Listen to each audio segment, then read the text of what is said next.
అరే మిత్రమా, ఇలాంటి ఆరోగ్య వార్తలు మీరు ఎప్పటికప్పుడు తెలుసుకోవాలనుకుంటే మన ఈ ఛానల్ని సబ్స్క్రైబ్ చేసుకుని బెల్ ఐకాన్ని గట్టిగా కొట్టే.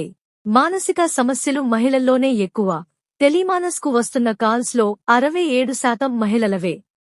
మహిళలు మానసికంగా ఎక్కువ ఇబ్బందులు పడుతున్నారు.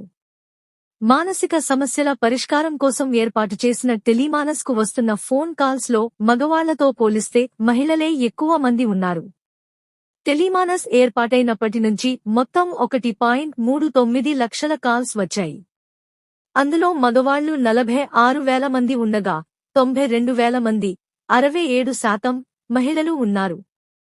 టెలిమానస్కు కాల్ చేసిన మహిళల సమస్యలను విని వారికి కౌన్సెలింగ్ ఇచ్చి డిప్రెషన్ నుంచి బయటపడేలా చేస్తున్నారు.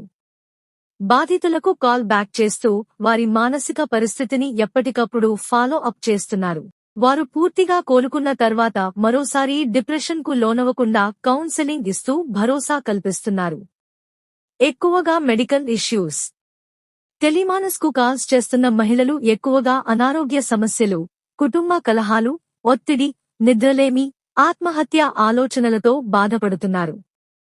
టెలిమానస్ ఏర్పాటైనప్పటి నుంచి 92,000 మంది మహిళలు వివిధ మానసిక సమస్యలతో కాల్స్ చేశారు. వీరిలో 32,000 మంది అనారోగ్య సమస్యలతో బాధపడుతూ డిప్రెషన్కు లోనే మానసికంగా కుంగిపోయారు.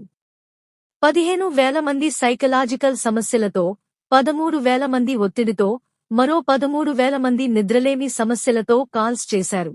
అలాగే 700 మంది మహిళలు ఆత్మహత్య ఆలోచనలతో కాల్స్ చేయగా వారికి కౌన్సెలింగ్ అందించి ప్రాణాలను కాపాడారు. గ్రామీణ ప్రాంతాల నుంచే ఎక్కువ కాల్స్. టెలిమానస్కు కాల్స్ చేసే మహిళల్లో ఎక్కువ శాతం మంది గ్రామీణ ప్రాంతాల నుంచే ఉన్నారు. కుటుంబ కలహాలు, భార్యాభర్తల తగాదాలు మానసికంగా కుంగిపోవడానికి ప్రధాన కారణాలుగా ఉన్నాయి. అర్బన్ ప్రాంతాల్లో ఉద్యోగాలకు సంబంధించిన ఒత్తిడి కారణంగా మహిళల నుంచి ఎక్కువ కాల్స్ వస్తున్నాయి. ఒంటరితనంతో వృద్ధులు. టెలిమానస్కు కాల్స్ చేస్తున్న వారిలో వృద్ధుల సంఖ్య కూడా గణనీయంగా ఉంది. 65 ఏళ్లు పైబడిన 13,600 మంది వృద్ధులు మానసిక సమస్యలతో కాల్స్ చేశారు. వీరిలో ఎక్కువ మంది అర్బన్ ప్రాంతాల నుంచి ఉన్నారు. పిల్లలు తమను పట్టించుకోకపోవడం వల్ల ఒంటరితనంతో డిప్రెషన్కు లోనవుతున్నట్లు వారు తెలిపారు. అలాంటి వృద్ధులకు వారి సమస్యలను బట్టి కౌన్సెలింగ్ అందిస్తూ పరిస్థితులకు అనుగుణంగా ఉండాలని సూచిస్తున్నారు. 24/7 అందుబాటులో టెలిమానస్ సేవలు. రాష్ట్రంలో అక్టోబర్ 2022లో టెలిమానస్ సెంటర్ ఏర్పాటైంది. ఎర్రగడ్డలోని ప్రధాన కార్యాలయం నుంచి ఈ సేవలు నడుస్తున్నాయి. ఈ కేంద్రంలో 25 మంది సిబ్బంది పనిచేస్తున్నారు.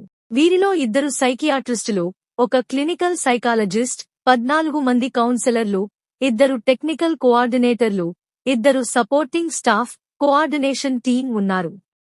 14,416 టోల్ ఫ్రీ నంబర్ ద్వారా రోజూ సగటున 150 నుంచి 200 కాల్స్ స్వీకరిస్తూ బాధితుల సమస్యలను ఓపిగ్గా విని కౌన్సెలింగ్ ఇస్తున్నారు. అవసరమైన వారికి మెడికేషన్ కోసం రిఫరల్స్ ఇస్తున్నారు. రెగ్యులర్ మానిటరింగ్ ద్వారా బాధితుల పరిస్థితిని పరిశీలిస్తున్నారు. గ్రామీణ స్థాయిలో ఆశా కార్యకర్తలు, ఏఎన్ఎంలతో కలిసి బాధితుల పరిస్థితిని సమీక్షిస్తున్నారు. స్కూళ్లు, కాలేజీల్లో కూడా టెలిమానస్ కార్యక్రమాలు నిర్వహిస్తున్నారు. దూరదర్శన్, ఆల్ ఇండియా రేడియో ద్వారా కౌన్సెలింగ్ సేవలు అందిస్తున్నారు.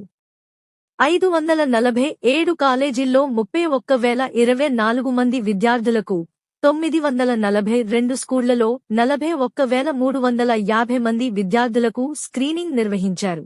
సలహా: మానసిక సమస్యలతో బాధపడుతున్నవారు తమ సమస్యను గుర్తించి కుటుంబం లేదా స్నేహితులతో చర్చించాలి. రెగ్యులర్ యాక్టివిటీలలో మార్పులు, అలసట, ఆసక్తి లేకపోవడం, నిద్రలేమి గమనించినట్లయితే వెంటనే సహాయం తీసుకోవాలి. 14,416 టోల్ ఫ్రీ నంబర్కు ఎప్పుడైనా కాల్ చేయవచ్చు. డిప్రెషన్ లేదా ఆత్మహత్య ఆలోచనలు ఉన్నవారు వెంటనే వైద్య సలహా తీసుకోవాలి. Doctor Jawaharlal Nehru, senior psychologist, Tele MANAS. అదనపు సూచనలు: 1. ఒత్తిడి నిర్వహణ. యోగా, ధ్యానం, తేలికపాటి వ్యాయామం ఒత్తిడిని తగ్గించడంలో సహాయపడతాయి. 2. సమతుల ఆహారం. విటమిన్ బి, ఒమెగా-3 కొవ్వు ఆమ్లాలు, గుడ్డు, చేపలు, గింజలు మానసిక ఆరోగ్యాన్ని మెరుగుపరుస్తాయి. 3. సామాజిక సంబంధాలు. కుటుంబం, స్నేహితులతో సమయం గడపడం ఒంటరితనాన్ని తగ్గిస్తుంది. 4. నిద్ర అలవాట్లు. రోజూ 7-8 గంటల నిద్ర మానసిక ఆరోగ్యానికి అవసరం. 5. వైద్య సహాయం. మానసిక సమస్యలు తీవ్రంగా ఉంటే సైకియాట్రిస్ట్ లేదా సైకాలజిస్ట్ను సంప్రదించండి. గమనిక: ఈ సమాచారం సాధారణ అవగాహన కోసం మాత్రమే.